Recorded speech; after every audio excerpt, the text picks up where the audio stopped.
If you don't love your work, you're never going to be great at it.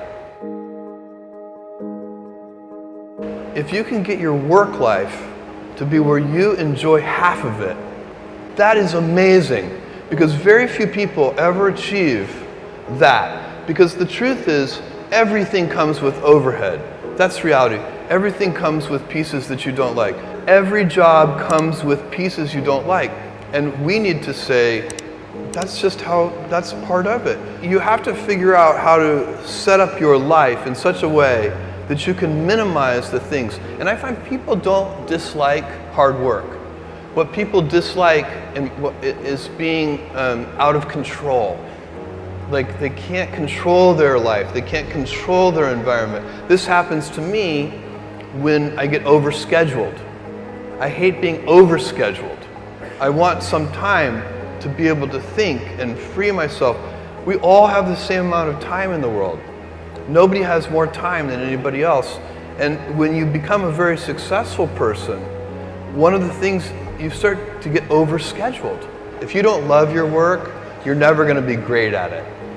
The other thing I would suggest to any young person, even before they start their career, is to really think about their choices. Because I find young people, and when I was young, I made this mistake too. You can get very fixed on your gifts. So everybody has gifts. You know, you have gifts and you have things that you didn't get gifted. Maybe you're extremely beautiful, maybe you're extremely good at mathematics, there are a lot of things that you can be given.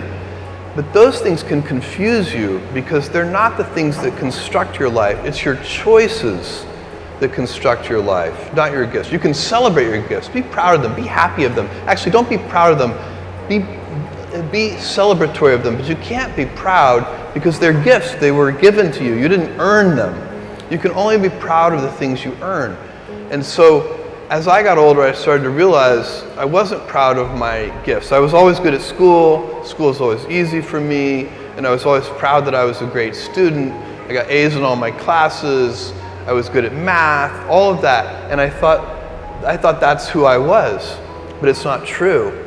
Those are the things that are gifts. What was hard for me is deciding to work hard, deciding to use my gifts in certain ways, to challenge myself, to do things that I didn't think I could do, to put myself in uncomfortable situations. You can choose a life of ease and comfort, or you can choose a life of service and adventure.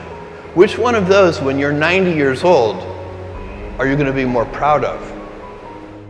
Tomorrow, in a very real sense, your life, the life you author from scratch on your own, begins.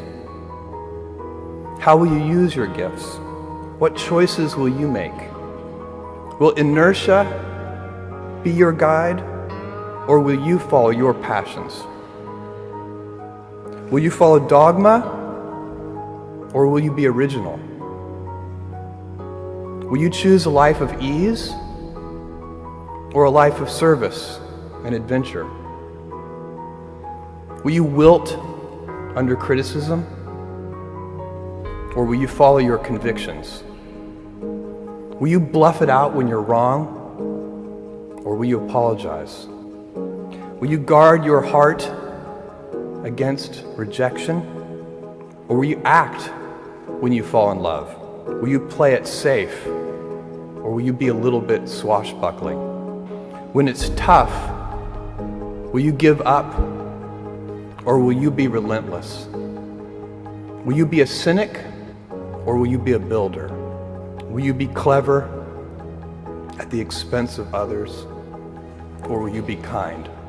Tomorrow, and in a quiet moment of reflection, narrating for only yourself the most personal version of your life story, the telling that will be most compact and meaningful will be the series of choices you have made. In the end, we are our choices. Build yourself a great story.